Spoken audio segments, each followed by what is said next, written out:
టీడీపీకి చెందినటువంటి తిరువూరు ఎమ్మెల్యే కొలికిపూడి శ్రీనివాసరావు ఆయన నిన్న నడి రోడ్డు మీద కూర్చుని నిరసన తెలియజేయడం జరిగింది. ఇక వివరాల్లోకి వెళ్తే స్థానికంగా ఉన్నటువంటి రోడ్డు ఏదైతే ప్రధాన రహదారి ఉందో తిరువూరులో, ఆ రహదారి భారీగా గుంటలు పట్టడం, అక్కడ భారీగా నీళ్లు నిలిచినటువంటి నేపథ్యంలో స్థానికంగా ఉన్నటువంటి ప్రజలు ఈ సమస్యను ఎమ్మెల్యే దృష్టికి తీసుకువెళ్లారు. వెంటనే స్పందించినటువంటి ఆయన ఆ ప్రాంతానికి చేరుకుని అక్కడ ఉన్నటువంటి పరిస్థితిని గమనించి ఒక స్టూల్ తీసుకొచ్చుకుని ఆ గుంట మధ్యలో వేసుకుని రోడ్డు మీద కూర్చున్నారు.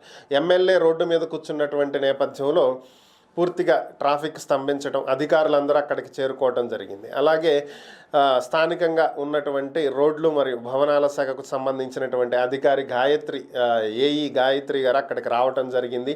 ఎమ్మెల్యేతో మాట్లాడి గత ప్రభుత్వం ఈ రోడ్డుని వేయటం కోసం 1,90,00,000 రూపాయల గ్రాంట్ విడుదల చేసిందని, జనవరిలో గ్రాంట్ విడుదల చేసినప్పటికీ టెండర్లు పిలిచి కాంట్రాక్టర్ని ఫైనల్ చేసేటప్పటికి ఎన్నికల కోడ్ రావడంతో రోడ్లు వేయలేకపోయామని, ఇప్పుడు వర్షాలు పడుతున్నటువంటి నేపథ్యంలో రోడ్లు వేయటం సాధ్యం కాదని, పూర్తిగా వర్షాకాలం అయిపోయిన తర్వాత ఈ రోడ్డు మరమ్మతులు చేపడతామని చెప్పి ఆమె ఎమ్మెల్యేకి తెలియజేయడం జరిగింది. అయితే అప్పటి వరకు ప్రజలు ఇలాగే ఇబ్బంది పడటం కరెక్ట్ కాదని, ఈలోపు తాత్కాలికంగా పూర్తిగా రోడ్డు వేయినప్పటికీ కూడా మరమ్మత్తు పనులు చేపట్టి తాత్కాలికంగా ప్రజలకు ఇబ్బందులు లేకుండా చూడాలని ఆయన అధికారులను ఆదేశించడం జరిగింది.